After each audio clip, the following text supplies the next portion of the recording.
ये विद्यार्थियों, अपन पढ़ रहे हैं बीएससी पार्ट 1 फिजिकल केमिस्ट्री और उसमें आज अपन पढ़ेंगे गणितीय अवधारणा। और गणितीय अवधारणा का अपन टॉपिक पढ़ेंगे कर्व स्केचिंग, वक्र अनुरेखण, ग्राफ खींचना मैं आपको बताऊंगा बच्चों।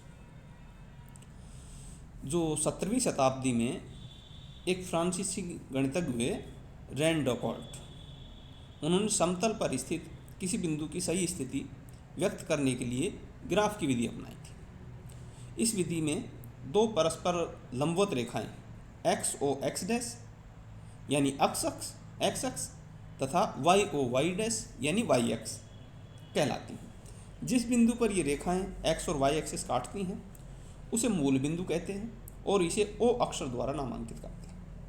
इन अक्षरों के परस्पर काटने पर समतल के 4 भाग हो जाते हैं, जिन्हें प्रथम, द्वितीय, तृतीय और चतुर्थ पाद कहते हैं।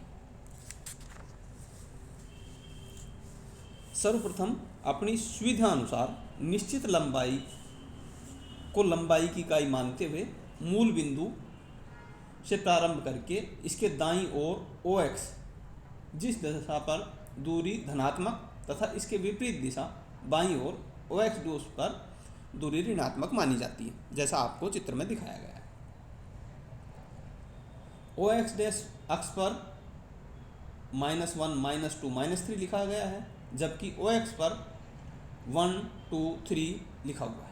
इसी प्रकार वाई अक्ष पर ओ वाई की दिशा में 1, 2, 3 तथा ओ वाई डैश की दिशा में -1, -2, -3 लिखा गया है। किसी बिंदु P की स्थिति ज्ञात करने के लिए एक्स अक्ष तथा वाई अक्ष पर बिंदु P से लंब डालकर एक्स अक्ष पर मेल बिंदु से दूरी ON तथा वाई अक्ष पर दूरी ON ज्ञात करते हैं। ये दूरियां बिंदु के निर्देशांक कहलाती हैं, जिन्हें P x y द्वारा दिखाया गया है। कर्व स्केचिंग, वक्र अनुरेखण। वक्र आरेखण के लिए दो चर राशियां वेरिएबल x तथा y के संबंध को समीकरण द्वारा दिया जाता है। इनमें कोई एक चर परतंत्र डिपेंडेंट तथा दूसरा चर स्वतंत्र इंडिपेंडेंट होता है। परतंत्र चर पर y का मान स्वतंत्र चर यानी x के कुछ सुविधा अनुसार ऐच्छिक मान देकर ज्ञात करते हैं। इन विभिन्न मानों यानी निर्देशांकों को निर्दिष्ट अक्षों x तथा y अक्ष पर अंकित किया जाता है। इन बिंदुओं को मिलाने पर जो आकृति प्राप्त होती है उसे वक्र कहते हैं बच्चों।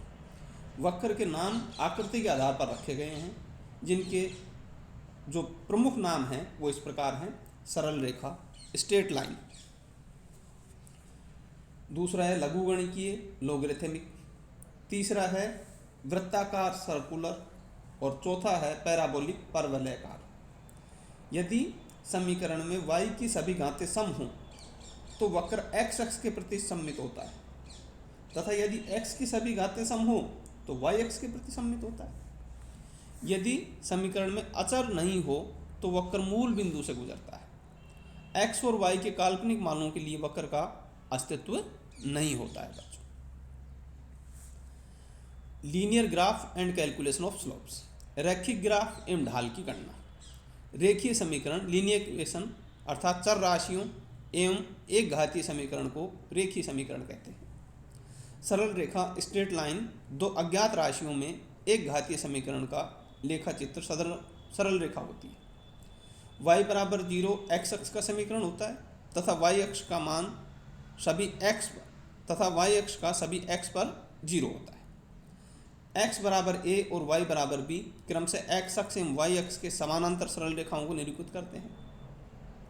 दो बिंदुओं के मध्य न्यूनतम दूरी को प्रदर्शित करने वाला वक्र उन दो बिंदुओं से गुजरने वाली सरल रेखा होती है। फिर सरल रेखा का ढाल या प्रवणता, स्लोप ऑफ स्ट्रेट लाइन, किसी सरल रेखा या ढाल या प्रवणता उस कोण की स्पर्श दृष्टि टेंजेंट के बराबर होती है जो ये रेखा x अक्ष के साथ बनाती है। ढाल को m तथा x अक्ष के साथ बनाए गए कोण को थीटा द्वारा व्यक्त करते हैं, अतः m = tan थीटा। दो बिंदुओं P x1 y1 और Q x2 y2 को मिलाने पर ढाल m हो जाता है y2 - y1 और x2 - x1। x अक्ष का अक्ष के समानांतर रेखा का ढाल 0 होता है। y अक्ष या y अक्ष के समांतर ढाल इन्फिनिटी या अनंत होता है। तो आज अपन ने पढ़ा बेटा सरल रेखा के प्रकार और ढाल निकालने की विधि, ये सब हमने पढ़ा। हम tan थीटा निकाल देंगे और ढाल निकल आएगा। आगे का अपन अगले वीडियो में पढ़ेंगे।